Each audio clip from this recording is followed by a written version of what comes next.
welcome to another episode of the Cavs Pick and Roll Podcast, the podcast for diehard Cavs fans. I am Corey. I am here with Alex. Alex, Cavs just won their 15th game in a row for the second time this season, all with Donovan Mitchell eating popcorn on the bench. No Ty Jerome, no DeAndre Hunter. Man, Wow, this season has been fun. it's awesome. I mean, Yeah, it's what can you crazy. say at this point, right? Yeah. I don't know. They just keep rolling. Yeah, they just keep rolling. They decided to give a couple players, a night off, and they've kind of been doing that the last couple games. It feels like giving certain guys, a night off. That's just player management right there, health management. It's crazy, Alex. We were talking about before we started to record. There's only a month left in this season before we get to the playoffs, and games that matter actually count.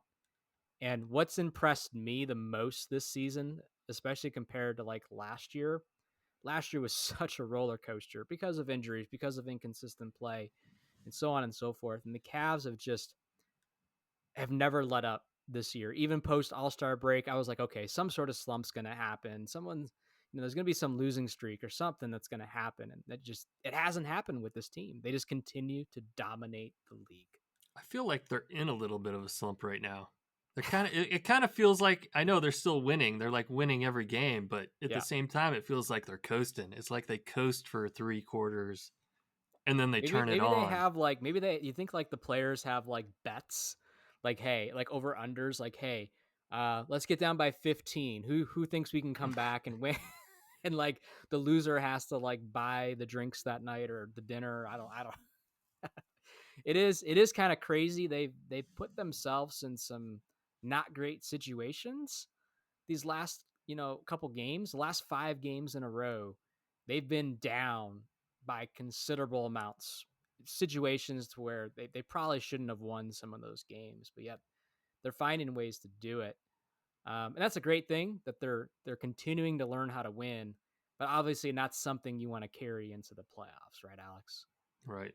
I mean, playoffs are going to be, it's a whole different animal. And I think that they know that this year.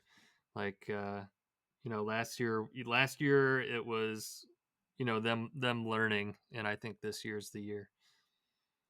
Yeah, I mean, this is year 3 of the core 4 being together in the playoffs. By now, they should know what to expect, what intensity they have to bring. You can't be complacent, and you're gonna get a different level of effort from these teams because it's win or go home. So there's nothing to lose. So even though you're playing whoever, Detroit in round 1 or whoever it's going to be, Orlando, you're going to get a scrappy version of that team. So, and there's going to be some back and forth, and that's again, they're learning that they're never out of a game. But what I want to see come playoff time is, limit how often you're in these scenarios and just put your foot on their throat and don't look back. Have you, speaking of that, have you kind of looked at the standings in to see kind Yes, of where, if the season ended today, who would we be playing in the playoffs? I know that's kind of impossible to know because of the whole sure. play-in tournament, but at the same time, um, you got to start thinking about positioning.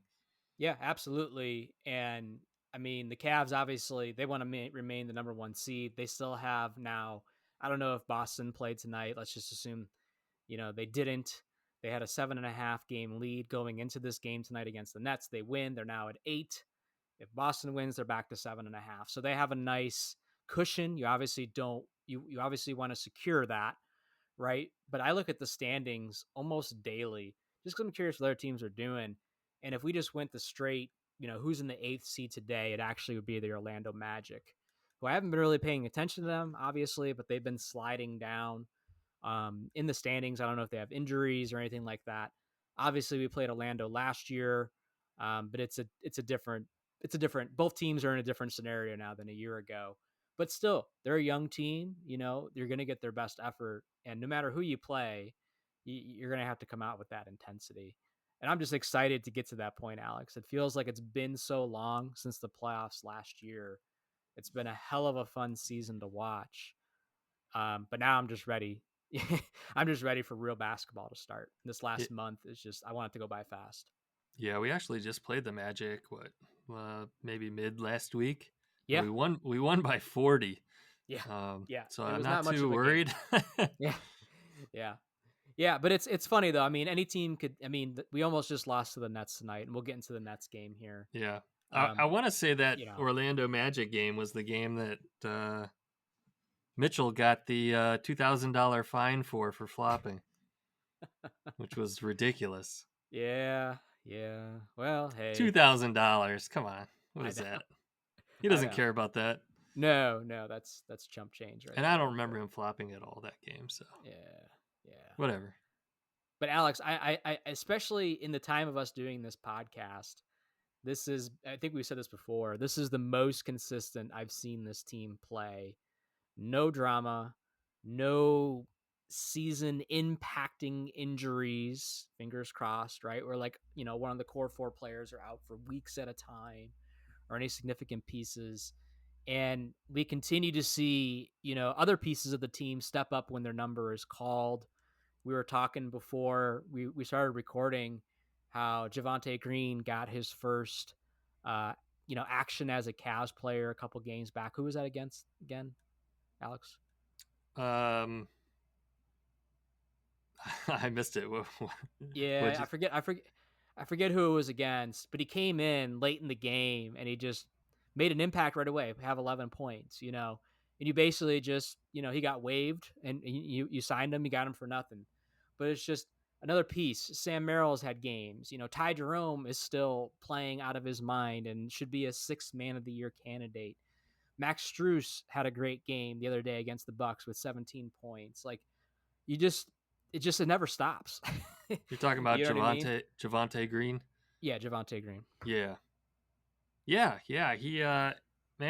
I remember watching that first game that he was on the bench and he got to check in last 2 minutes of the game. Um, I think that might have actually been that Orlando game. I'm just looking at the box score. He got 6 minutes. He scored 4 points, had 3 rebounds. I just remember him checking in, and he impacted the first three, possessions that he was in the game, and he scored 2 baskets. And yeah, he looked great, and you could tell Kenny Atkinson was real excited about it. He had this shit-eating grin on his face the whole time. It's like, I just signed another guy for nothing. That's For nothing. Yeah. gonna be great. Yeah. Yeah. Yeah. And the Cavs, I feel like, are finally starting to get national recognition as far as being true title contenders in the eyes of the national media. You've had guys, more local guys, saying for a while that this is a championship contender, but now you're having the Charles Barkleys, the Stephen A. Smiths, the national guys start to be like, this Cavs team can win it all. Um, so that's awesome to be in the position. Again, none of us predicted the Cavs having this magical season that they're having, and it everybody has the same goal on their minds right now. It's chip or bust, and that's exciting. To be in that scenario in under a decade of winning your last championship. That's a pretty fast turnaround. Not a lot of ball clubs can do that, let alone a small market team like Cleveland, where no Mm-hmm. free agents want to come here and nobody stays here, and this and that and boo hoo hoo. So it's been a pretty fun ride to watch this Caps team this year, for Yeah, sure. really. I mean, this team was built, primarily through the draft and just trading for young, really, really young guys, and just seeing the potential that was there and how they would fit together. And hats off to the front office for building this team for Yeah, many years to come, hopefully. yeah, absolutely. And I'm gonna be selfish as a Cavs fan. Of course, we want them to win a championship, but Not three, not four, no. five. Yeah. Five Only if they championships, bring Corey. back Ty Jerome. Only if they bring back Ty Jerome. That's got to I be hope so. I hope so. Like, I hope that's got we to can be keep like this the team number together. one. Like That's I the want number one Ty off Jerome and season. Hunter to stay on this team also, and I just don't Yeah. know with the cap situation. Hunter's at least locked in for another year or so, maybe two. But Ty Jerome has to be like number one off-season priority this year for the Cavs. But what I want to see is not only a championship. I want to see Donovan Mitchell win the MVP, Atkinson Coach of the Year. Give me Mobley for Defensive Player of the Year, and hell, throw in Ty Jerome for Sixth Man of the Year. Just give me a clean sweep of it all. Maybe Most, maybe Finals MVP. I don't think Mitchell has a shot at you don't think so? NBA MVP. No, I mean he's not even in the conversation. I don't I think. know. I mean I he haven't heard should his be. name brought Yes, up. he's He on the should be. winningest team in the NBA. He's the leader of the team. Yeah, he should be in consideration. But no, it's the same old names. I listen to the national radio every morning, NBA radio on Sirius XM, and they just talk about it's the same old people. Jokic, SGA. SGA probably. Yeah. Yeah. Yeah. Yeah. I'll take Finals MVP too. I'll be cool with that. So let's get into this game the Cavs just ended just a little bit ago. I will say, Alex, Cavs eked out another win here that they probably shouldn't have. They had a very poor shooting night, especially early in this game. They could not hit a 3-pointer to save their life. But luckily, we have two big men, Alex, that the Nets had no answer for. If you look at the box score, Jared Allen and Evan Mobley just they were eating good tonight.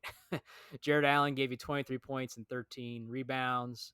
Mobley gives you 21 points, 9 rebounds, 6 assists, somewhat sniffing that triple double range. And then Darius Garland went off for what, 18 points, I believe it was, in the fourth 30. quarter. Oh, 18 in the 18 quarter. in the fourth Wow. quarter. He took the team on his back because he was not doing well early in this game either. Again, Allen and Mobley were kind of keeping us somewhat in contention. We were down double digits at the half, and then is down as big as 18. And the Cavs turned on their defensive effort in the third quarter, slowly clawed their way back in the game. And it's just, if they would have hit a couple threes, there were so many moments where it's just like all they have to do is hit like one or two of those threes, and they would have, got over the hump, blew that game open. And instead, it came down to the last, couple seconds of the game, really. Um, but Darius Garland was magnificent in the fourth quarter. Um, I thought that Isaac Okoro, who got the start tonight, didn't score a bunch or anything like that, but came up with some big rebounds, played 33 minutes tonight, had some great defensive stops, did a great job, filling in for Mitchell and Hunter being out.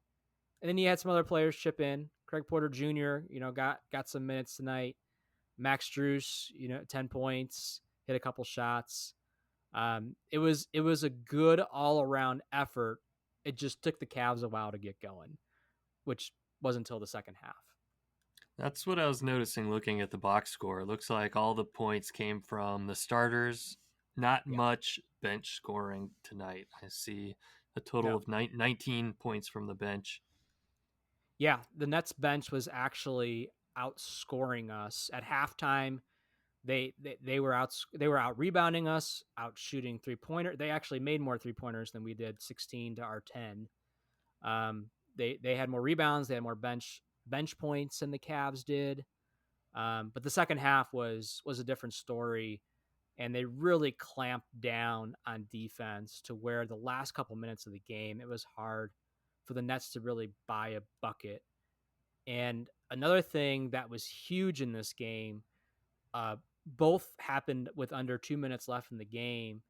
Atkinson won 2 coaches' challenges, pivotal moments in the game because, if you lose those challenges and the Nets score, now all of a sudden, instead of the Cavs being up 2, it's a tie ball game or, whatever it is. So that was awesome to see Atkinson win both those challenges and really helped us as well, kind of be able to seal the deal and limit the possessions that the Nets had, down the stretch. The Nets were scrappy this game. You know, they're kind of a hodgepodge of a team. Cam Thomas, Cam Johnson. You know, that's probably about it as far as household names. But they were scrappy, and they just came off a win last night against the Lakers. They came to play. But luckily, the Cavs were able to get it done, especially in the fourth quarter, outscoring the Nets 31-18. Yeah, the 3-point shooting. They only had 10 3-pointers tonight. That It, is it it was very crazy, unlike them. very And unlike and it's them. not for Yes. lack of shooting the three, No. because I see a whole lot of misses. Yep. Yeah. They Okora shot 0 for almost. 5, Yeah. Garland 3 for 11, Struess 2 for 9. Then on the Yep. bench, Merrill 1 for 6, Dean Wade Yeah. 1 for 4. It was pretty atrocious. It was bad, but again, there was so many like opportunities where like somebody's jacking up, a wide open three, and it wasn't dropping. It wasn't dropping. So the Cavs really had to find another way to win, and it was really with defense, and then again Garland just taking over in the fourth quarter, which you love to see because that's what he's supposed to do. When your 1A option is sitting on the bench taking a night off, you need 1B to step up, and he did it, and he did it at the right time of the game because he was struggling early on along with everybody else.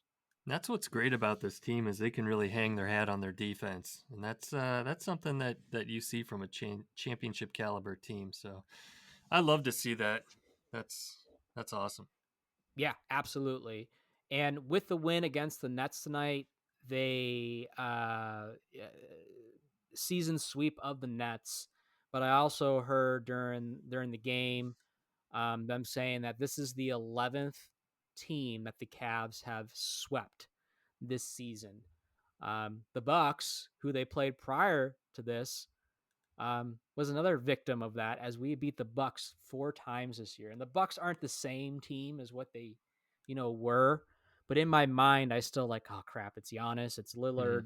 It just, wow, we beat them 4 times this year. Like, it's just it's just got a different feel this year. The Cavs just keep on beating up the NBA. And let's move to that Bucks game now, Alex. Um, the Bucks had no answer either. And I thought Max Strus had an excellent game, 17 points, 9 rebounds. And if you look across the box score, you had 1, 2, 3, 4, 5 players in double digits. Then if you look below that, you had a lot of other guys contributing. Merrill had 9, Jerome had 9, Hunter had an off game with only 6, Wade had 9, Akuro had 5, Green gave you 3. So you had some production off the bench as well, along with your starters all getting in double digits. Just another well-rounded offensive effort by the Cavs. Yeah, yeah. The Bucks. Yeah, I don't know what's up with the Bucks. It was a fun game to watch. It's always fun when you're up against Giannis and Lillard, and they got Kuzma and Brooke Lopez, and it was Kevin Porter cool. Jr. Good. I was just gonna say, good to see Kevin Porter Jr. again. He didn't do a whole lot, but No. it's a familiar face on the other side. I wasn't sure if he's still even in the NBA with all the issues he's gone through. Yeah, yeah. No, it's just it was great to again just beat up on a team that it's like we flip-flopped, right? Because a year or two ago, we're kind of where the Bucks are at now. Like we're a solid team, maybe a top 4, top 5 team. We're still trying to figure it out. And it's like it's switched to where now we're the team elevating to the top of the East, and they're starting to decline a little bit, to where they're probably gonna, if they have a disappointing playoff run here, start to question, what direction to go in that team, and to where the Cavs are, we're locked together at least with this core four, and for the foreseeable future, we should continue to be a contender year over year for the next couple of years. As long as things continue to swing our way health wise, and so on and so forth. So it's just great to see beat up on a team like that. Yeah, the Um, the Bucks are in fourth place. They're kind of hanging in the middle of the pack. They're yeah, right, within a half game of the Pistons and the Pacers. So we'll see if they can. There'll be some jockeying of position there before the end of absolutely. the season, I'm sure. Absolutely. And that's what's going to be the most interesting to see. Like obviously you want to see the Cavs continue to play consistent basketball. You know, they don't they're going to lose a couple more games here, especially as they sit people and stuff. But it'll be interesting to see what happens below us positioning wise, right? Like what happens with that 4-5 seed matchup. Cuz you got to start thinking second round matchups and things like that. So it'll be interesting to see. And I still give credit, man, to the JB and the Pistons to even be in that consideration of where they are right now. You know, with the potential of potentially getting up to the 4 seed.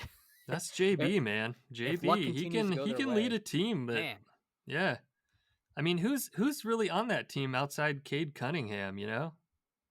Malik Tobias Beasley, Harris, I don't know. Tim Hardaway Jr., Yeah, Ron Harper Jr., all the kids, man.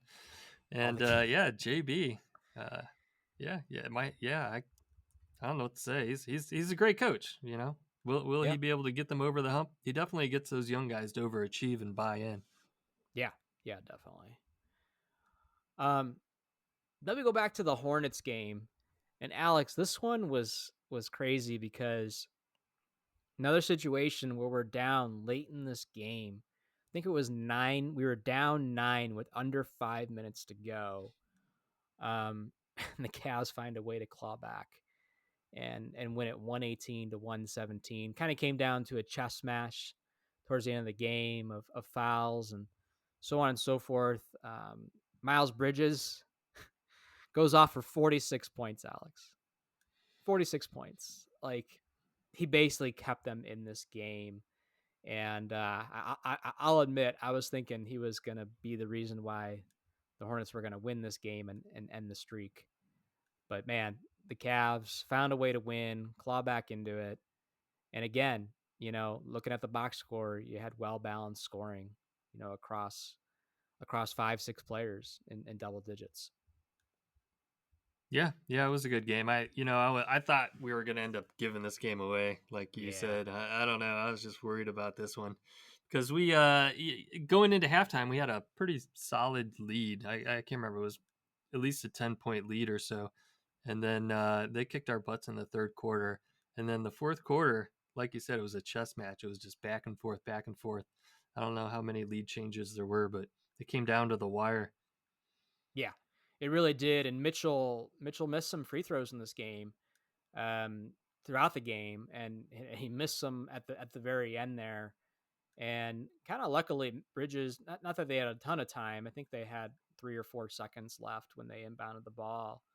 He kind of just heaved it up, Hmm. well behind half court with like a second and a half to go. He probably could have got a pass up the court if somebody was open, and probably got a better Yeah, look the from other Hornets somebody. players were kind of looking around like, what? Why did? Nurkic What kind just of like happened? Nurkic was, you could see Nurkic running underneath the rim, Uh huh. and he kind of just rolled his eyes like, oh my god, he just jacked up that shot. Yeah, yeah. He But definitely Bridges, I could have mean, he passed it. had a heck of a game. I mean, 46 points. He went off. We did not have an answer for him. But I'm just glad, kind of like the Nets game tonight. If we're gonna lose a game, okay, but it's like you don't want it to be one of these bottom feeder teams. You know what I mean? Don't let that be the case. Um, but yeah, the Cavs, found a way to win that game, Six which was great. players in double digits. Yeah, You know, that's the thing about this Cavs team. You don't got anybody scoring 46 points, but you got a pretty good even distribution of help from all the players. So man, it makes them a tough team to beat. Like, who do you single out? Who do you game for? Any one of these players can go off. yeah, this was a very well built team, and I thought tonight was gonna be one of those nights. It wasn't. Porter Jr. obviously got some extra minutes against the Nets, with Mitchell out. He had some nice moments. He had a nice half court buzzer beater to end the third quarter off the glass at that. But like even someone like Craig Porter Jr., and I don't mean this in any kind of disrespectful way, but basically your third string point guard, second year in the NBA. Nobody's scouted him. Nobody knows who he is. We've seen nights where he comes in and just kills you. you know what I mean? You're like, who's this guy? And the Cavs have so many players that are capable of doing that on any given night. It makes it very tough to beat this team, and it's really why the Cavs have had the success that they have this year. It's a beautiful thing to watch. um, Heat game, Alex. Got to see your boy, Heat. K Love. Yeah. Yeah, that was a good one. That was a fun one to watch. Did you see how him and Tristan Thompson kind of bum rushed Richard Jefferson? No. Oh yeah, yeah, I did see that. That was pretty good. That was pretty good. I think Jefferson said something like, "I'm a professional now" or something like that. But that was real cool to see going around the internet. This was a game in Cleveland. The Cavs fans, let Caleb hear it, in a they, positive way when he came out. He they got gave him another a nice tribute video. excellent tribute video. Caleb Caleb kind of walked around and with with held his hands up and was tapping on his finger with about the about the ring. ring. And Yep. yeah. Yeah, that was really cool. And then after the game, Caleb came out and basically said, that he's been told that his number will be retired in Cleveland Wow. and that his jersey will be hung next to Nick Gilbert's. Um, which is, something we've talked about before, on past podcast episodes, should Caleb's number be retired or not? And, I didn't catch, obviously Caleb isn't going to say this. Maybe the Cavs came out with something and I missed it. I haven't heard of timing of when this will be. But I don't think either one of us are surprised. We both kind of talked about how we felt, his jersey should be retired. It took me a couple years to come around on Caleb. You've been Caleb. You've been on his sides from day one. Um, but pretty cool that there'll be another Cavs jersey going up in the rafters, somewhat in the near future. Yeah, that's pretty rad. I think it's well deserved. Many Yeah. years in Cleveland, a championship ring. He was the last one on the team to still be on the team for a few seasons Yep. during the rebuild. So another thing was that he released a statement on Twitter, Instagram about Yes. leaving Cleveland and his time here, and I have it here. I could read it. Yep. Go ahead. It's Kevin Love said, Cleveland, I never got a chance to say goodbye after my departure just over 2 seasons ago. It was too emotional for me coming to an end of a 9-year run that looking back was the most important and meaningful time of my life. The growth on the court and personally was not possible without hardship, struggle, and sacrifice, but it led to finding myself, creating a lifelong brotherhood with many, relationships with the fans and community of Northeast Ohio, and ultimately a 2016 NBA championship.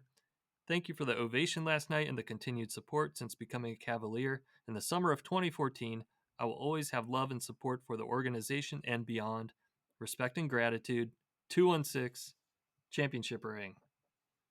Pretty hard to hate that guy now, Yeah. huh? Even his wife came out. I don't have it word for word, but I saw something about his wife putting something out on social media as well, just like, overwhelmed by the love that they received, and going back to the arena, sitting in her old seat that she sat in for so many years, brought back so many memories, and so on and so forth.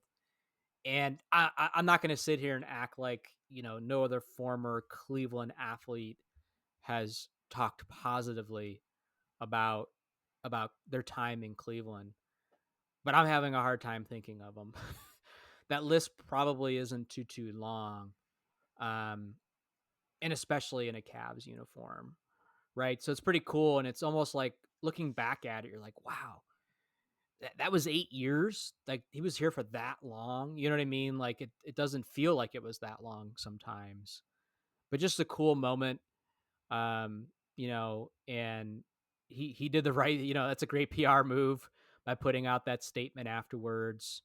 Awesome news about the jersey being retired. There should be a couple more from that championship team. But it's pretty cool that we got confirmation, or he got confirmation. that his jersey will be hung up. And he even said that, when I'm done with the NBA, and he even said too, I think if I go into the Hall of Fame, I want to go in as a Cleveland Cavalier, which is pretty cool. So it just he keeps doubling down, Mm-hmm. on Cleveland. Like, it doesn't feel like it's just fluff or Yeah. just saying it just to say it. Like, it feels genuine, it feels real. And again, my list of former Cleveland athletes that just continues to speak that highly. Mm-hmm. It's not very long. It wasn't there a little bit of drama when he left? I'm trying to remember. I was thinking, yeah, Sure. Kevin Love, he left on good terms, but No, there's a little bit. I not mean, exactly. we I can't think forget there was a about little bit of we can't forget about him with that inbounds play against the Toronto Raptors, where he kind of yeah. just kicked it inbounds, didn't even look, was walking off the court Mm-hmm. as the Toronto player got it and scored. I Didn't he mean, he was throw the ball at a ref or something? Didn't he he? did something like that. There might have been a spat with the coach or teammate or something in the locker room too. I mean, he wasn't Threw playing good Did basketball. he throw a bowl of soup?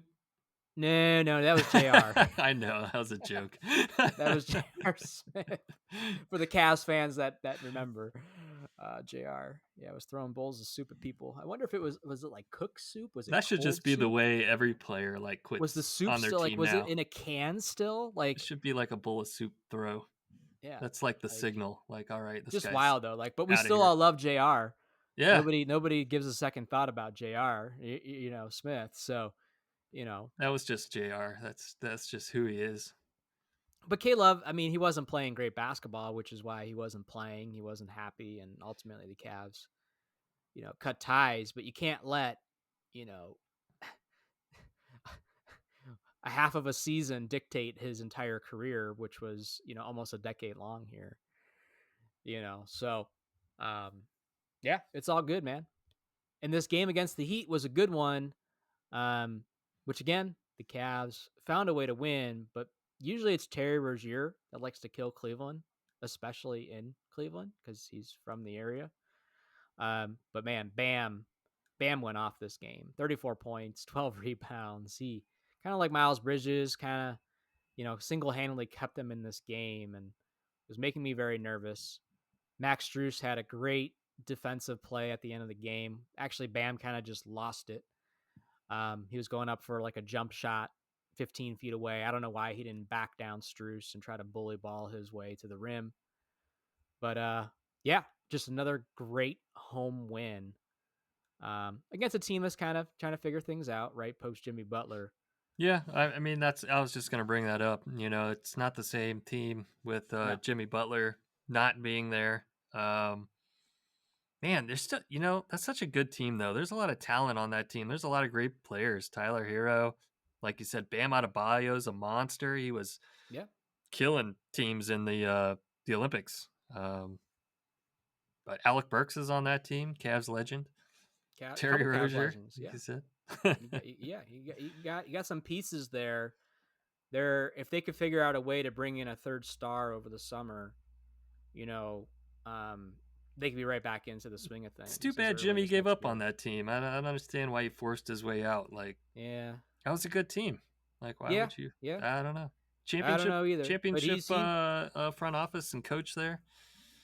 yeah, he's doing well out in Golden State though. They're 12-1 with Jimmy Butler on the roster, so he's making an impact out there as well. Um, but hey, I I just want to see the Cavs win. Good to see K Love. We'll take the W, as well. So, I don't know how much farther you want to go back. I wish the Boston game wasn't so long ago because that was a pretty cool win, coming back from 22 down and Jason Tatum talking smack and all that, and Yeah, them losing at the end. get the f out of here. Yeah, get the F out of here. That's And a classic picture now with yeah, it's just totally a Donovan meme. Mitchell in the background making the Yep. cute face. Yep. Yeah. I guess the only thing I guess I do want to talk about that just real quick because that was a huge pivotal win in my opinion. Because it's one thing to believe that you could beat anybody, including Boston, but to actually do it does something different mentally for you, right? I have to think that mentally the Cavs needed that win. They split the series against Boston 2-2. It's going to be a dogfight, if and when the two teams meet up, in the playoffs this year. Um, it feels almost like a 50-50, right, on which way that can go. But it makes a huge difference with the Cavs winning that game versus going 1-3, you know, against them this year. And even though the regular season doesn't necessarily pull over to the playoffs, again, there's that whole mental game. That like, no, we can hang toe to toe with you. We've beaten you twice. You haven't even sniffed us in the standings since 2 weeks into the season. Like, no, we are the team to beat. You guys are no longer the top dogs. You guys got to come get us now. So it's going to be interesting. So we got a month left in the season, Alex. Still some games to be played. The Cavs just need to continue, winning games. But when there's not a Cavs game on, what have you been watching lately, Alex? Because you and I have both, like, not that we're bored with the Cavs by any means, but it's like, when the Cavs aren't on, it's like, you're laying there in bed or whatever. It's like, I want to watch something. And we kind of both been getting our basketball fixes outside of just current Cavs basketball as well. Yeah. So, well, you've been watching more Cavs basketball. I kind of went down a documentary kick lately. I watched Court of Gold, which was on Netflix, and it's about the Team USA basketball, the Dream Team, and then kind of starts out there and jumps to modern day with US basically not being the top dog in the Olympics and getting silver, or was it bronze? I can't remember. I think it was bronze one year, Yeah, I think so. and then Yeah. the year after that, LeBron's like, all right, we're going back. We're going to win gold. He recruits, starts pulling together a team. KD, Steph Curry. I think Kobe might have still been on that team at that point. But yeah, very good documentary, Court of Gold. It's on Netflix. And then I started watching We Beat the Dream Team, which was on Max. And it's about back when they had the Dream Team, the very first Dream Team. It was after, because before that we always recruited college players Right. to represent Team USA, and they started to struggle in the Olympics, and so Team USA basketball decided, okay, we're going to start allowing NBA players. They got I'm trying to remember the coach. Was They it got a really Chuck? good who do you Was it know? Chuck Daly? I think it was Chuck Daly. Yeah, I think you're right. I think it was Chuck Daly. Yeah. So they got Yeah. Chuck Daly to be the coach, and they recruited, Michael Jordan, all the greats, right? Larry Michael Bird. Yeah, Jordan, great. Is Pippen. that the greatest team in NBA history, Alex? A lot of people argue that '92 Dream Team with Jordan Bird, Charles Barkley, Carmel Malone. Probably. A lot of them were I don't want to say past their prime at that point, but they were a little farther along in their career. Yeah, they were. Um, but this documentary was actually about the select team, which is the group of guys that they picked to form a team for Team USA to practice against and to simulate playing an international European team. So they went and they got all these very young NBA players, the rookies, and formed a team so that it was like Penny Hardaway, Grant Hill, Chris Webber, all these guys, and told them, you're going to practice and train and play against the dream team to help them prepare. And so they had them doing regular daily practices, and then they brought them all to this gym, and they got to sit and watch the dream team practice, and they're sitting there Yeah. like kind of freaking out, can't believe that they're gonna have to play these guys, and they get down on the court and they just take it to them, and they beat the dream team in the scrimmage. Are there actual clips of the scrimmage at all? Oh, there's video of it. Yes, there's Oh, okay. one. They only allowed in one person to record footage, Because I thought I had and it was heard, like, supposed to be erased, wiped, but yeah, they did have clips of it. I thought I heard. I haven't watched the documentary yet, and that's if I watch one first, that'll be the one. Because Penny Hardaway, Grant Hill, like those were some of my favorite players growing up. Outside of Cavs players.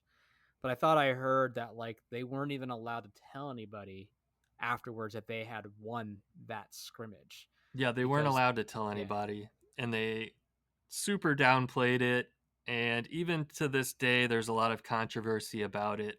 Uh, Coach K, who is the coach of the select team, even he says that Daly, kind of set up the dream team to fail in that game, to light a fire under their butts yeah, and show them that, hey, maybe you guys aren't the best team and you need to step it up and work harder and take this seriously.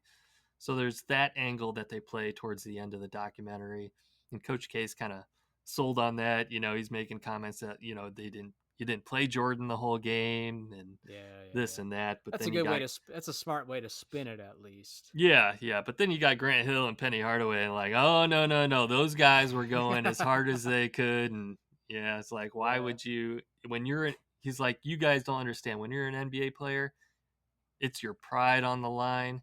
You're sure. not laying down for anybody. We don't care who was on the court, you Yep, know. So, yep. and in the clips they show, there's shows Jordan and everybody out there. It's awesome. It's a fantastic documentary. It was on Max. You got to check it out. And then I followed that up with the Shaq documentary that just released, and it's all about Shaq's life growing up.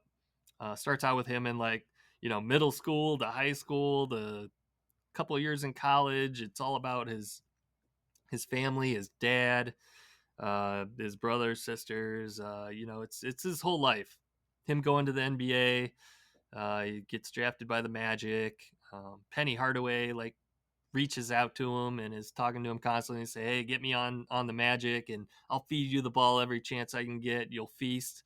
And so Shaq, makes a call to the Magic ownership in the middle of the night to get Penny Hardaway to be the number one pick, and That draft is still ingrained in my mind, and that trade that it was went Chris down. Webber. They Yeah. originally Magic drafted Chris Webber. Shaq Yep. called Magic ownership and say, "Hey, you didn't listen to me. I wanted Penny. Get Yep. Penny tonight." And And they they make the made trade. a trade Chris Webber Oh for man. Penny to get Penny on that Magic team. And wasn't it also because Penny and Shaq, worked together on the movie Blue Chips, I believe, I think that before is the how they draft, kind and of that's how they kind of first started to get to know each other a little bit, if I'm not yeah. mistaken. But yeah, that's very cool. That's 3 documentaries. There's a lot of basketball documentaries out there. And it I goes need to into start Shaq watching playing some. with, the Magic, the falling Hmm. out, going to the Lakers, playing with Kobe, that falling out, going to the Heat, winning a championship with Wade, you know. I was So so mad at Shaq. it's his I was so entire mad at him when he life left career. Orlando because Orlando Yeah. was one of my favorite teams growing up, and I Dude, was that's so like the mad. saddest part of the documentary too, Yeah, is when Penny's on there and he's talking about, he's watching the clip of Shaq and Kobe being like, that should have been us. That could yeah. have been us. It would have been us. Shaq and Penny, they would have had. It, Penny It's is it's just one of so it's one of sad the in that scene, man. it's one of the big what ifs of the Yeah, NBA and Penny Hardaway's career in general, Grant Hill as well. But it was a couple years ago now where it's on YouTube, I'm sure, because that's where I watched it. But Shaq and Penny did like an interview together, and Shaq like formally apologizes and says he regrets leaving Orlando, wish he would have stayed, so on and so forth. that was on the Um, 30 for 30.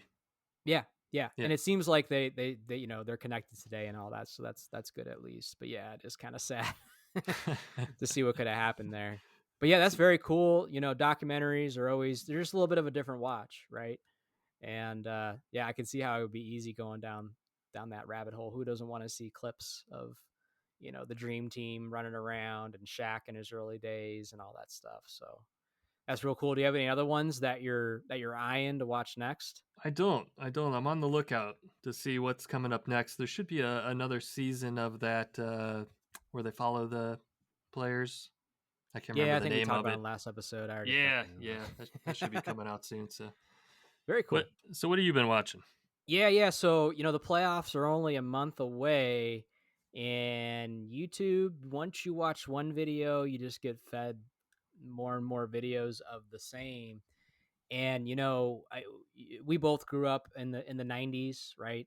So 90s playoff basketball ingrained in my mind, the intro, the just the whole feel of it, the teams at the time, and so on and that. And I watched, I came across a recommended video for a 1995 playoff series between the Magic and the Pacers. So you got Shaq and Penny and Reggie Miller, and this is the year where the Magic, go to the finals and all that. And I had a good time watching that, right? And I was like, okay, that was cool. And then I get recommended the next day a 1998 playoff series between the Indiana Pacers and the Cleveland Cavaliers.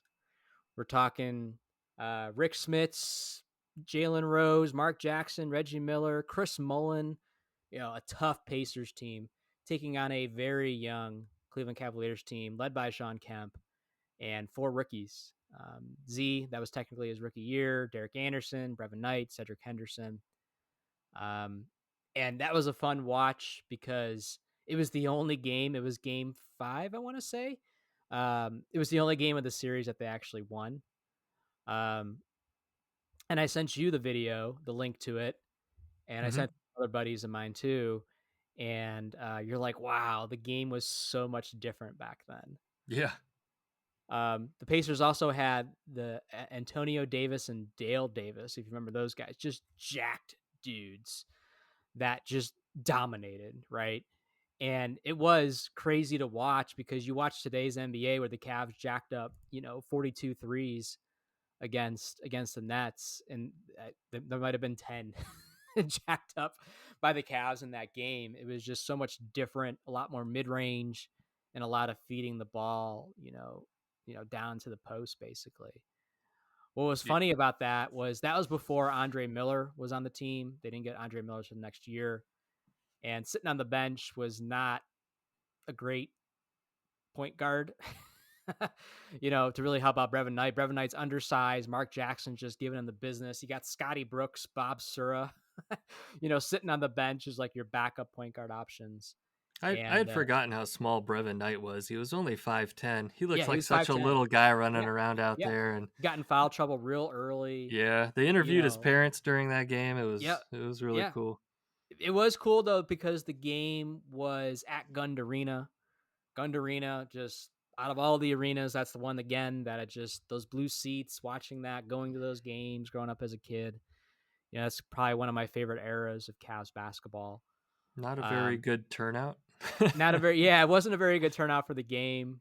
And the broadcasters even said that like this is kind of a disappointing turnout considering it's their first playoff game and whatever it was, how many years at that point. But the Cavs won. Rick Smits was on fire. He had like 28 points, kind of gave Z the business. But the Cavs found a way to win, and that was real fun. And then another video got recommended. Several videos did. But the other one that I watched, because I was like, well, I want to watch another Cavs one, by the same YouTube channel. I believe the name of the channel is MDB Ball. So shout out to them because they've been putting up a lot of 90s playoff videos, the full games, no commercials, limited ads, good quality considering the timing of when those games occurred, 30 years ago now. But then I watched a game against the 1993 playoffs, Cavs versus the Nets. We're talking Petrovic, Derek Coleman, Chris Morris, guys like that on the Nets. And this was kind of the last hurrah with like the Mark Price, Brad Doherty, Hot Rod Williams, Larry Nance, team. Because I believe the next year is when, injuries started to creep up and so on and so forth. But that was fun because Terrell Brandon was the backup point guard to Mark Price, who got in some foul trouble, and Brandon came in and played pretty well. Um, the other crazy thing, I'm reading the comments on these videos, and for the Nets one, supposedly that was Petrovic's last NBA game played, or that series was. because the Cavs won that series. The Cavs beat the Nets back-to-back years, eliminated them. And Petrovic, unfortunately, got in a car accident shortly after that when he went somewhere else over in the world. I forget where it was, Germany or somewhere over there. So a lot of people were saying, wow, like if the Nets win this series, he could still potentially be alive today and, all Jeez. that stuff. So that was kind of crazy. And then I went down a rabbit hole of reading all the comments and, all that kind of stuff. And then it was 4 a.m. And then it was 4 You had to a.m. get up for work in 2 hours. Yeah, exactly. Exactly. It was a rough day. But that was even more different than the 98 series because you're talking like a 5-year gap. Just look at the jerseys, look at the court, still at the Coliseum at that point. Just the broadcast style, just man. I don't know if you got a chance to watch any of that or not. No, did you send me the link to that one? I don't sent you the remember link to seeing that one too. All right, I'll have to look for it. You got to check that one out. I'll watch it tomorrow. You got Gerald Wilkins coming off the bench, Terrell Brandon coming off the bench. Like, holy crap, that team was stacked. Lose to the Bulls in the next series, though, unfortunately. I don't even want to, yeah. Yeah, so. But yeah, I've been going down the rabbit hole of watching 90s playoff basketball games. I'll probably continue to do that. Just getting amped up for the playoffs to start this year, which I'm excited for, and just ready to get to that point of the year. We're almost there. We're almost there. So real quick, before we kind of wrap this one up, Alex, let's take a quick look. What's ahead for the Cavs? The Cavs, Friday night basketball. It's always fun. Against the Memphis Grizzlies out in Memphis. Then the Cavs play a matinee game at home in Cleveland against the Orlando Magic. That's probably the last time we're playing the Magic. Yep. The rest of this year. Then they got the Clippers, the Kings, the Suns. Looks like we go on a West Coast trip. Jazz, Blazers out there. So a couple of home games here and then a West Coast trip. And then you're almost at April. So yep. Crazy. So with that, Alex, let's go ahead and wrap up this episode of the Cavs Pick and Roll podcast. Want to thank you, Cavs fans, as always, for tuning in and listening. And Alex, you want to let them know where they can follow us and connect with us? Follow us on Twitter at Cavs Pick and Roll. Shoot us an email, cavspickandroll@gmail.com. Follow us on Facebook, Instagram, Tumblr. Watch this episode on YouTube. Click like, subscribe, leave us a rating or a review. We'd appreciate it. All right, Cavs fans, there it is. We will talk to you again soon. Peace out, Cavs fans.